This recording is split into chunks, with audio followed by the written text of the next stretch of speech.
कई सारे बिल्डर हैं जो अवैध इमारतों पर फर्जी दस्तावेज लगाकर बैंक से लोन करवाकर उसे ग्राहकों को दे देते हैं। वहीं ग्राहकों को इसकी जानकारी तब होती है जब वे यहाँ रहने आते हैं। ऐसा ही कुछ हुआ नालासोपारा पश्चिम स्थित हनुमान नगर में, जहां पर बिल्डरों ने अवैध इमारतों पर फर्जी दस्तावेज लगाकर बैंकों से लोन करवाकर ग्राहकों को फ्लैट तो दे दिए, परंतु जब ग्राहक वहां रहने आए तो वहां पर सुविधाओं के नाम पर कुछ भी नहीं था। वहीं ये ग्राहक अभी भी लॉकडाउन की मार झेल रहे हैं। इसके बावजूद अब बैंक के रिकवरी डिपार्टमेंट वाले इन्हें परेशान कर रहे हैं। आपका? मेरा नाम अजीत भगत है। ये जो बिल्डिंग है, बिल्डिंग का नाम क्या है आपके? Home Sai apartment. ये बिल्डिंग में आप कब से रहते हैं और आपने कब फ्लैट लिया था बिल्डिंग में? 2016 में। जब आपने फ्लैट लिया तो बिल्डर ने आपको क्या क्या सुविधा देने का वादा किया था? बिल्डर ने सब लाइट, पानी, पार्किंग एरिया, गार्डन, ये सब जो सिडको में एज ए सिडको उसने सब दिया था कि इतना फैसिलिटी मिलेगा। जब आपने फ्लैट लिया था तो आपने इस बिल्डिंग के अधिकृत होने का जांच किया था या वसई विरार महापालिका में जाके इसके बारे विषय पे इंक्वायरी किया था क्या? नहीं, हम लोग एक्चुअली रहते थे बॉम्बे में, तो हम लोग बैंक के भरोसे ही जो हुआ व्यवहार उसके हिसाब से ही हम लोग का कैसा था कि अगर बैंक से लोन अप्रूव हो रहा है तो वो बेसिस पे हम लोग ऊपर से सब सिडको पेपर दिए गए थे, सिडको अप्रूवल लेकर, वो बेसिस पे ही ये सब व्यवहार हुआ। तो ऐसे ये बिल्डिंग में कितने फ्लैट धारक है कुल जो जिनके साथ में ऐसी धोखाधड़ी या ठगी हुआ है? 10-15 तो लोन वाले रहेंगे। अच्छा, तो अभी आपको किस प्रकार की समस्या आ रही है यहाँ पे? कुछ है ही नहीं, आप देखोगे तो सिडको तो है ही, सिडको तो दूर की बात है, यहाँ पे तो चलने के आंदोलन। तो अभी आपका जो वसई विरार महापालिका प्रशासन से आप क्या मांग करेंगे हमारे चैनल के माध्यम से, क्या कहना चाहेंगे? वही जैसे सर ने कहा लीगलाइज कर दो, हमको न्याय दे दो, जो सुविधाएं सब दे दो हमको, और जो कुछ जल्द करो, क्योंकि बारिश में तो कभी कोई भी हादसा हो सकता है। यहाँ पे लाइट का भी प्रॉब्लम है, शॉक सर्किट हो गया, कोई मर जाएगा तो उसके बाद थोड़ी होने वाला है सब, तो जीवित हानि का भी यहाँ पे संभावना है, वो देखना ही चाहिए। 6 साल से हो रहा है सब।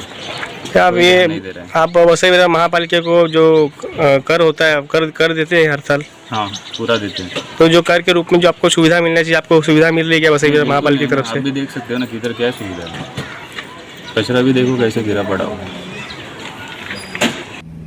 वहीं अब ये ग्राहक मनसे की शरण में गए हैं और उनसे मदद की गुहार लगा रहे हैं। अब देखना होगा कि इस मामले में मनसे इन लोगों की किस प्रकार मदद करती है। क्या नाम है आपका? मैं संजय सुरेश मेहरा। आज यहाँ पे आप नालासोपारा पश्चिम के हनुमान नगर में बिल्डिंग का रहवासी यहाँ पे उपस्थित है, क्या मामला है? जैसे कि आपको पता है, मैं महाराष्ट्र नवनिर्माण सेना का एक पदाधिकारी हूँ। यहीं पे गैलेक्सी में अपनी शाखा है। तो यहाँ के जो रहवासी है वो एक तकरार लेकर आए थे हमारे पास कि ये जो यहाँ पे जो बिल्डिंग है जहाँ के ये रहवासी है, यहाँ पर इन लोगों को सिडको के दस्तावेज़ देकर बैंकों से लोन कराकर ये बिल्डिंग के फ्लैट्स बेचे गए हैं। तो अब ऐसा हो गया है कि बिल्डर तो फरार हो चुका है, इन्होंने बैंक से लोन लेकर ये ख़रीदे हैं, और अब जब इनको पता चला कि अनलीगल है तो कहीं ना कहीं कोविड के बाद में इनकी परिस्थिति थोड़ी सी ख़राब होने के कारण कुछ लोग पेमेंट नहीं कर पा रहे हैं। तो जब बैंक वाले यहाँ पे आके बार बार इनको धमकी दे रहे हैं कि खाली करना पड़ेगा ये वो, तो वो हमारे पास आए थे। तो हमने जब इनके जितने भी पेपर्स है, दस्तावेज, डॉक्यूमेंट्स देखे तो हमें ये पता चला है कि सिडको में लोन करवाते वक्त राष्ट्रीयकृत बैंकों में यहाँ पर सीसी जो है वो डुप्लीकेट लगाई गई है, और सभी को पता ज़्यादातर कि ये अनधिकृत है। तो यही थोड़ा सा चल रहा है कि अब ये जाएंगे कहाँ पे। तो न्याय लेने के लिए हमारे पास आए थे, तो उसी के लिए हम लोग यहाँ पर आए हैं इन लोगों की सहायता करने के लिए। आपने इस मामले में पुलिस में कंप्लेंट किया? पुलिस में एक व्यक्ति ने कंप्लेंट किया हुआ है, उसका भी मामला हम चला है, उसको सेटलमेंट किया है। जो बिल्डर ने उनके पेमेंट लिया है, उनका कोई बैंक से लोन नहीं है, तो उन्होंने जो 4-5 लाख रुपए भरे हैं वो बिल्डर देगा ऐसा बोला है। मगर हुआ ऐसा है कि पुलिस ने उस व्यक्ति पे कार्रवाई नहीं करते हुए उसे छोड़ा है, क्योंकि उन्होंने सेटलमेंट कर ली थी। तो ये सेटलमेंट के हिसाब से वो बिल्डर छूट गया। अक्सर देखा जाता है कि नालासोपारा में सस्ते फ्लैट दिलाने के नाम पे धोखाधड़ी होती रहती है और मासूमों को ठगा जाता है, तो क्या ये उसी रैकेट के ये लोग शिकार हुए हैं? यकीनन उसी रैकेट के शिकार है, क्योंकि आप देखो इस तरह के ब्रोशर्स बनाकर बेचे गए हैं, इस तरह के ब्रोशर। अब ये तो लुभावने का काम है।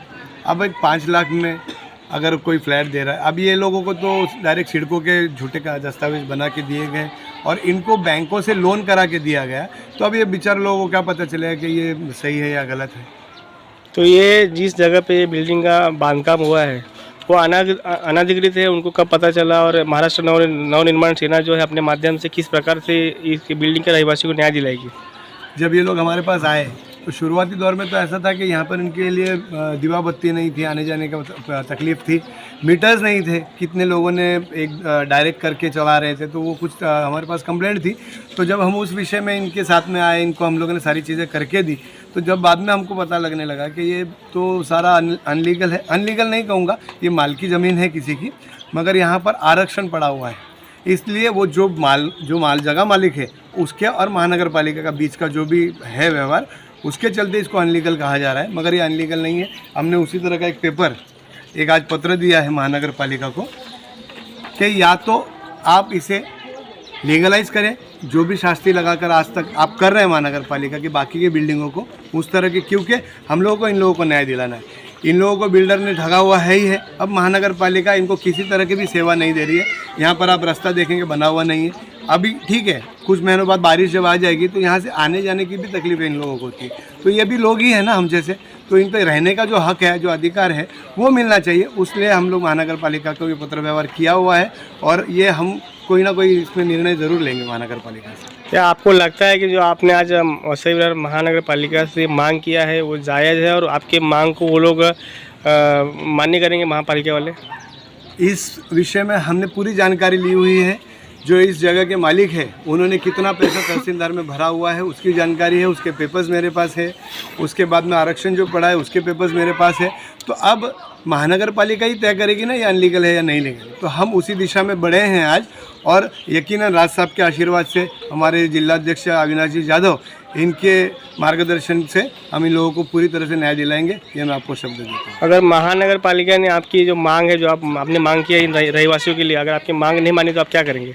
इन सभी लोगों को लेके हम लोग वहाँ पर धरना आंदोलन पे बैठेंगे और क्या।